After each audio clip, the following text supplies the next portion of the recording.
বাবা শহীদ রাষ্ট্রপতি জিয়াউর রহমানের কবর জিয়ারত ও সমাধিতে ফুলের শ্রদ্ধা জানান তারেক রহমান। বাবার কবরের পাশে দাঁড়িয়ে মহান আল্লাহর দরবারে দুহাত তুলে কান্নায় ভেঙে পড়েন তিনি। এ সময় সেখানে এক আবেগঘন পরিবেশ তৈরি হয়। এর আগে বিকেলে হাজারো নেতাকর্মী ও সমর্থকদের জনস্রোত অতিক্রম করে গুলশানের বাসা ফিরোজা থেকে জিয়া উদ্যানে পৌঁছাতে 2 ঘন্টারও বেশি সময় লাগে। পথে পথে মানুষের বাঁধ ভাঙা উচ্ছ্বাস আর অভিবাদনের জবাব দেন তারেক রহমান। আরও জানাচ্ছেন কামরুজ্জামান রাজীব।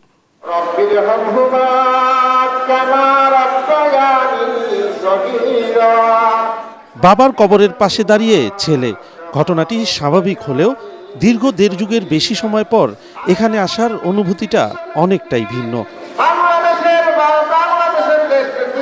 সৃষ্টিকর্তার কাছে বাবার জন্য দোয়ার পর আবেগতাড়িত হয়ে পড়েন তারেক রহমান।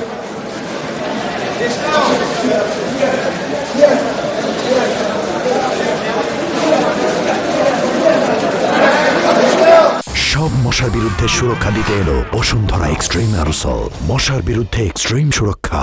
দীর্ঘ 19 বছর পর বাবার কবর জিয়ারতের মুহূর্তে সেখানে আবেগঘন পরিবেশের সৃষ্টি হয়। দলের সিনিয়র নেতাদের নিয়ে শ্রদ্ধা জানানোর পর একা দাঁড়িয়ে মোনাজাত করেন তিনি। এ সময় দলের মহাসচিব মির্জা ফখরুল ইসলাম আলমগীর বলেন, তারেক রহমানের হাত ধরে দেশ গণতান্ত্রিক অভিযাত্রায় এগিয়ে যাবে, তার রাজসিক প্রত্যাবর্তন সেই বার্তাই বহন করে। বাংলাদেশের রাজনৈতিক ইতিহাসে এই ধরনের রাজকীয় প্রত্যাবর্তন এবং জনগণের স্বতঃস্ফূর্ত সম্বর্ধনা খুব কম নেতার পক্ষেই পাওয়া সম্ভব হয়েছে। জনগণের উন্নয়নের জন্য, বাংলাদেশকে একটা সুদৃঢ় অবস্থানে নেওয়ার জন্য, একটি সুখী সমৃদ্ধ বাংলাদেশ নির্মাণ করার জন্য তিনি একটা পরিকল্পনা নিয়ে এসেছেন এবং সেই পরিকল্পনা তিনি ইনশাআল্লাহ জনগণের স্বতঃস্ফূর্ত সমর্থন নিয়ে তিনি বাস্তবায়িত করবেন।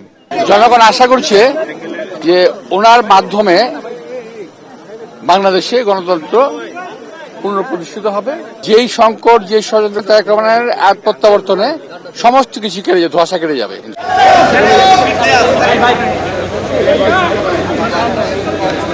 এর আগে বুলেট প্রুফ বাসে করে গুলশানের বাসা থেকে দুপুর 2:30টার দিকে বাবার সমাধিস্থল জিয়া উদ্যানের উদ্দেশ্যে রওনা হন তারেক রহমান।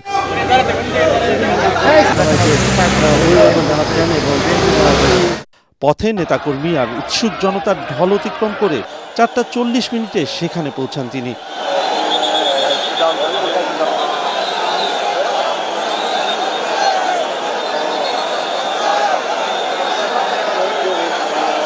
জনস্রোত ঠেলে ধীর গতিতে এগিয়ে যায় গাড়িবহর। এ সময় হাত নেড়ে মানুষের ভালোবাসা, আবেগ, উচ্ছ্বাস আর অভিবাদনের জবাব দেন বিএনপির ভারপ্রাপ্ত চেয়ারম্যান।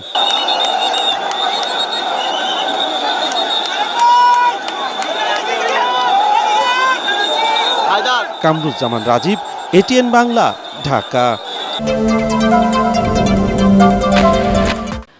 রাজনৈতিক দলগুলোর কাছে রাষ্ট্র সংস্কার বাস্তবায়নের প্রতিশ্রুতি চেয়েছেন জামায়াতের আমির ডক্টর শফিকুর রহমান। যে কোনো পরিস্থিতি মোকাবেলায় ছাত্র শিবিরকে প্রস্তুত থাকার আহ্বান জানান তিনি।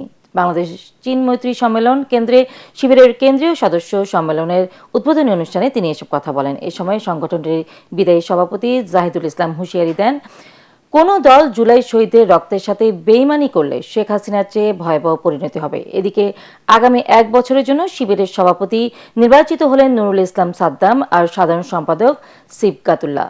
মিজান শাহজানের রিপোর্ট।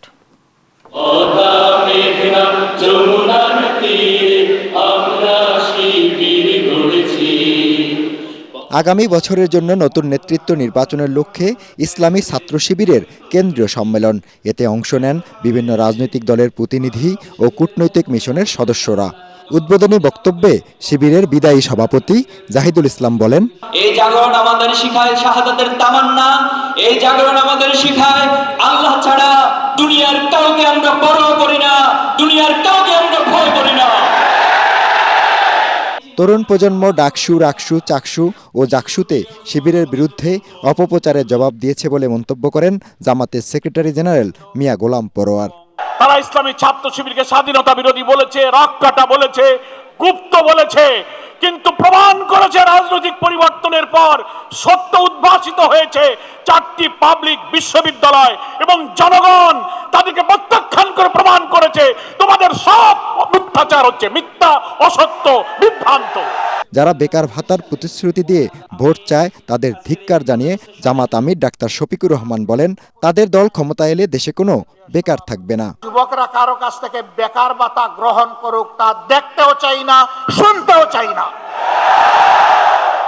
সকল ক্ষেত্রে বিপ্লব সাধন করবে সেই বিপ্লবের বাণী তাদের মুখে পৌঁছে দিতে চাই, শক্তি তাদের বুকে তুলে দিতে চাই, আর তাদের হাতে কাজ তুলে দিতে চাই।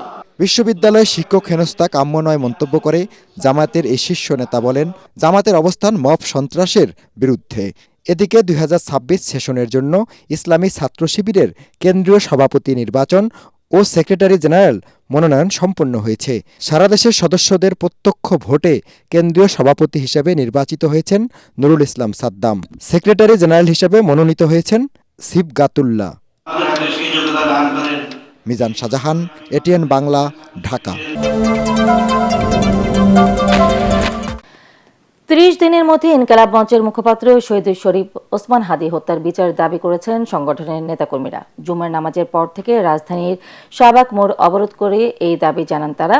এখন থেকে শাহবাগের নাম শহীদ ওসমান হাদী চত্বর ঘোষণা দিয়ে ইনকিলাব মঞ্চের সদস্য সচিব আব্দুল্লাহ আল জাবের অন্তর্বর্তী সরকারের কাছে ইনসাফ চান। এ সময় তিনি অভিযোগ করেন, একটি স্বার্থান্বেষী মহল যারা দেশের সার্বভৌমত্ব রক্ষা করতে চায় তাদেরকে প্রশ্নবিদ্ধ করার ষড়যন্ত্রে লিপ্ত থাকে। অন্তর্বর্তী সরকারের সমালোচনা করে জাবের বলেন, অস্ত্রসহ গ্রেফতার হওয়া খুনিকে কোন উদ্দেশ্যে আদালত দ্রুত জামিন দেয় তা স্পষ্ট করতে হবে। হাদী হত্যার বিচার না হওয়া পর্যন্ত ইনকিলাব মঞ্চের নেতাকর্মীরা শাহবাগ চত্বর ছাড়বে না বলেও জানান তিনি। ওসমান হাদীর খুনের বিচার কার্য সম্পন্ন করতে হবে, এটার ঘোষণা দিয়েছি আমরা 3 দিন আগে। তার মানে আপনাদের কাছে সময় আছে আর 27 দিন। এই 27 দিনের মধ্যে ওসমান হাদীকে যারা খুন করেছে তাদের গ্রেফতার না বিচার কার্য সম্পন্ন